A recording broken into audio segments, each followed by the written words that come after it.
Well, good morning. I'm Dr. David Stanton, the headmaster at Oakdale Academy. And as we take some time during this stay-at-home order here in Michigan, I wanted to be able to provide this recording to folks that are questioning what's going to happen with schools and what they're all thinking about when they think about their child or their children's education going through. So I just wanted to share a few things. I'm going to share my screen here for folks, and I'm going to skip through different parts of this presentation that I've given a couple of times called What is Classical Christian Education? So as you think through what that may look like for you, for your children, and for your family, just want to encourage you some of the things that we've picked up. Eric Metaxas, who's a very famous author, you can see has some things to say when people ask him about education and should he send his kids to a classical Christian school. He says, yes, whatever you need to do to send your child to that kind of school. Chances are you'll be very happy you did. And even the late R.C. Sproul says, what I say to parents is, if it means selling your house, get your kids in there.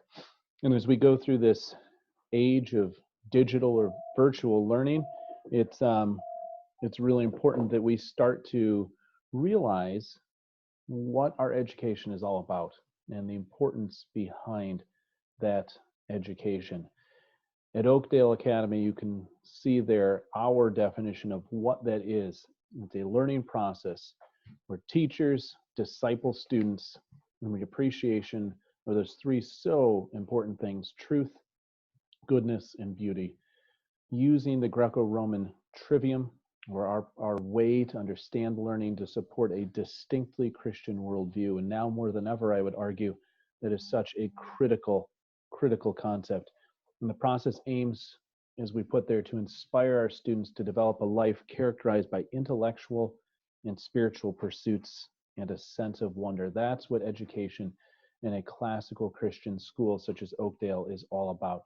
What that looks like and how we try and disciple our students as we go through things. It is not about testing, even though we do well on testing. You can see these ACCS in the blue there do much good in their testing, or very well in their testing, even compared to other independent and certainly compared to our public schools. In the class of 2018 across the nation, we certainly, as ACCS, the Association for Classical Christian Schools, scored high and above. And even at Oakdale, we are a nationally ranked school as of last year for the CLT, the Classical Learning Test. And even right now, to put a plug in for the CLT, they're the one college prep testing organization that's still holding tests. ACT and SAT, as I understand it, have shut down at this point, but CLT is continuing. You know, we talk about the fact that our education is not designed specifically as college prep, but our students go to some of the finer colleges and universities, from Hillsdale to Boyce, Patrick Henry, Cornerstone, Liberty, Grace College, and Grove City, amongst many others that our students have matriculated to. You know, for us, we realize that the modern educator, as Lewis said in his Abolition of Man, is not to cut down jungles, but to irrigate deserts. We're there to help our students see all that there is to see in God's creation. We exist to instill character, truth, and wisdom in our students in order to prepare them for a life of service to God, family, community, and country through classical Christian education. That's it.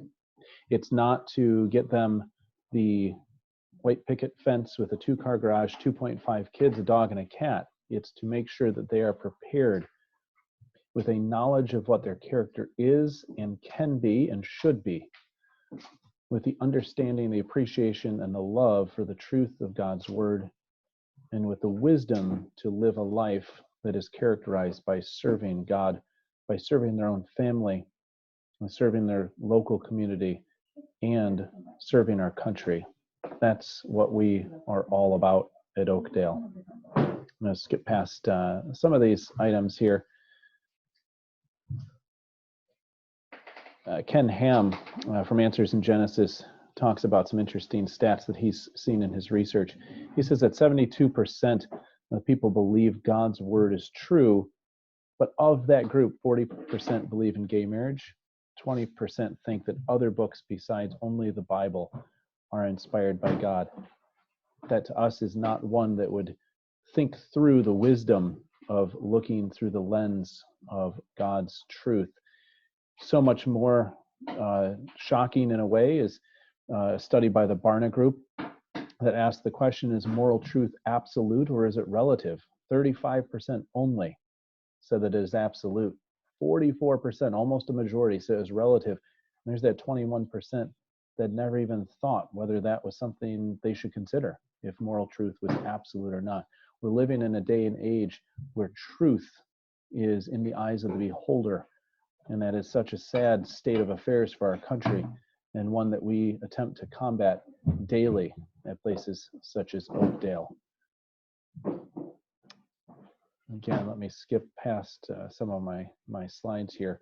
How do we do those things? You can see our upper school course offerings. We do it by teaching Latin. We do it by teaching logic and rhetoric. We do it through the humanities of history, and not social studies, but history, through literature, through math, and through science. We do it so that we are prepared to do what is absolutely best for our students.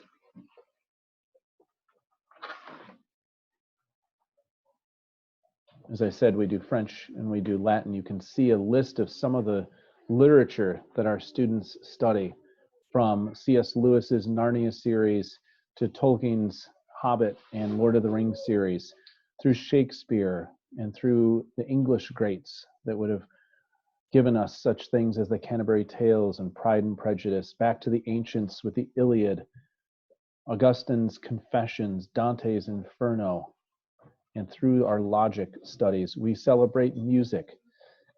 We celebrate art. We ultimately look to do all things to give our students an appreciation for the good, the true, and the beautiful. That's what we are looking to do. We do it through logic. We do it through our sciences and through our math classes. We do it again through history, not social studies. We do it in a way that would reflect what Proverbs tells us, to train up a child in the way he should go, and when he is old, he will not depart from it.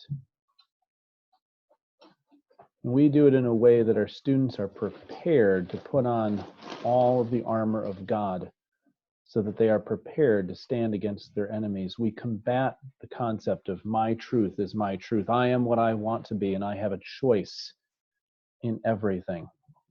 We do it to point our compass towards God always and not towards self. We do it to instill character, truth, and wisdom in our students. And we do it with joy, and we do it as our mission for all that we do at Oakdale. If this is something that you hear in this recording and inspires you in some way, I encourage you, please, to contact us. You can contact us via email at admissions@oakdaleacademy.com, or if you just want information, info@oakdaleacademy.com, and somebody will get back to you. It's my hope, my prayer, that as parents and students start to question what is really going on in education now, that they will have an idea of where they may be led, which may be different than simply going to the school down the street, because that's where they're supposed to go. That you choose what is the best education for you. I would love to say Oakdale is the answer, and I certainly would offer, and my pleasure to talk to people individually more about what it can offer to the Christian family who's looking to train their child, looking to prepare their child to go into a world that seems to be changing with every single moment. So again, if you have any questions, you may email us info@oakdaleacademy.com or admissions@oakdaleacademy.com. We'd be happy to reach back out to you. Enjoy your day.